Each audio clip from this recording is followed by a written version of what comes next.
ಹೋಗಬಾರ್ದು ಅನ್ನೋಂಥ ಒಂದಷ್ಟು ಷರತ್ತುಗಳನ್ನ ವಿಧಿಸಿದ್ದಾರೆ.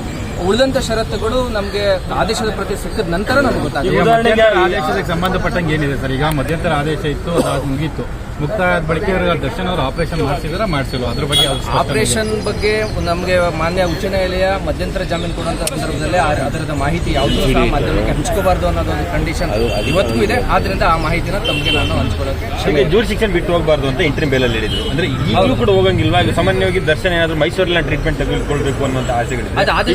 ನಮಗಿನ್ನೂ ಸಿಕ್ಕಿಲ್ಲ ಸರ್. ಆ ಕಂಡೀಷನ್ ಅಂದ್ರೆ ಆ ಷರತ್ತು ಇದೆಯೇ ಇಲ್ವೋ ಅನ್ನೋದು ನಮ್ಗೆ ಅರ್ಜಿ ಆದೇಶದ ಪ್ರತಿ ಸಿಕ್ಕಿದ ನಂತರ ಗೊತ್ತಾಗುತ್ತೆ. ಎಲ್ಲ ಆರೋಪಿಗಳನ್ನ ರೇಣುಕಾಸ್ವಾಮಿ ಪ್ರಕರಣದಲ್ಲಿ ಮಾನ್ಯ ಉಚ್ಚ ನ್ಯಾಯಾಲಯ ರೆಗ್ಯುಲರ್ ಬೇಲ್ ಕೊಟ್ಟಿದೆ. ಆದ್ರೆ ಇದರಲ್ಲಿ ದರ್ಶನ್ ಅವ್ರನ್ನ ಯಾವ ರೀತಿ ಪ್ರಕರಣದಲ್ಲಿ ಸಿಗಾಕ್ಸಲಾಗಿತ್ತು ಅನ್ನೋದು ನಮ್ದು ವಾದ ಆಗಿದೆ. ಸಿ.ವಿ. ನಾಗೇಶ್ ಅವರು ಮತ್ತೆ ಸಂದೇಶ್ ಚೌಟ ಮತ್ತೊಬ್ಬರು ಹೀರೋ ವಕೀಲರು ಮತ್ತೆ ಇನ್ನೊಬ್ರು ಹೀರೋ ವಕೀಲರು ಅರುಣ್ ಶರ್ಮ ಅವರು ವಾದ ಮಂಡನೆ ಮಾಡಿದ್ರು.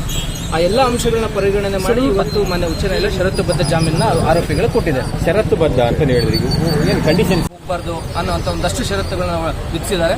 ಉಳಿದಂಥ ಷರತ್ತುಗಳು ನಮಗೆ ಆದೇಶದ ಪ್ರತಿ ಸಿಕ್ಕಿದ ನಂತರ ನಮ್ಗೆ ಗೊತ್ತಾಗುತ್ತೆ.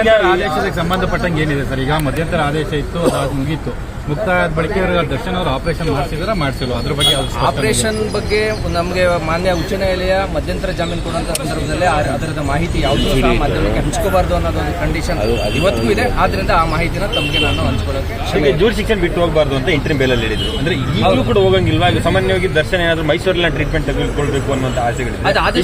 ನಮಗಿನ್ನೂ ಸಿಕ್ಕಿಲ್ಲ ಸರ್. ಆ ಕಂಡೀಷನ್ ಅಂದ್ರೆ ಆ ಷರತ್ತು ಇದೆಯೇ ಇಲ್ವೋ ಅನ್ನೋದು ನಮ್ಗೆ ಅರ್ಜಿ ಆದೇಶದ ಪ್ರತಿ ಸಿಕ್ಕಿದ ನಂತರ ಗೊತ್ತಾಗುತ್ತೆ. ಎಲ್ಲ ಆರೋಪಿಗಳನ್ನ ರೇಣುಕಾಸ್ವಾಮಿ ಪ್ರಕರಣದಲ್ಲಿ ಮಾನ್ಯ ಉಚ್ಚ ನ್ಯಾಯಾಲಯ ರೆಗ್ಯುಲರ್ ಬೇಲ್ ಕೊಟ್ಟಿದೆ. ಆದ್ರೆ ಇದರಲ್ಲಿ ದರ್ಶನ್ ಅವ್ರನ್ನ ಯಾವ ರೀತಿ ಪ್ರಕರಣದಲ್ಲಿ ಸಿಗಾಕ್ಸಲಾಗಿತ್ತು ಅನ್ನೋದು ನಮ್ದು ವಾದ ಆಗಿದೆ. ಸಿ.ವಿ. ನಾಗೇಶ್ ಅವರು ಮತ್ತೆ ಸಂದೇಶ್ ಚೌಟ ಮತ್ತೊಬ್ಬರು ಹೀರೋ ವಕೀಲರು ಮತ್ತೆ ಇನ್ನೊಬ್ರು ಹೀರೋ ವಕೀಲರು ಅರುಣ್ ಶರ್ಮ ಅವರು ವಾದ ಮಂಡನೆ ಮಾಡಿದ್ರು. ಆ ಎಲ್ಲಾ ಅಂಶಗಳನ್ನ ಪರಿಗಣನೆ ಮಾಡಿ ಇವತ್ತು ಮಾನ್ಯ ಉಚ್ಚ ನ್ಯಾಯಾಲಯ ಷರತ್ತುಬದ್ಧ ಜಾಮೀನ ಆರೋಪಿಗಳು ಕೊಟ್ಟಿದೆ. ಷರತ್ತುಬದ್ಧ ಅಂತ ಹೇಳಿದ್ರೆ ಏನು ಕಂಡೀಷನ್?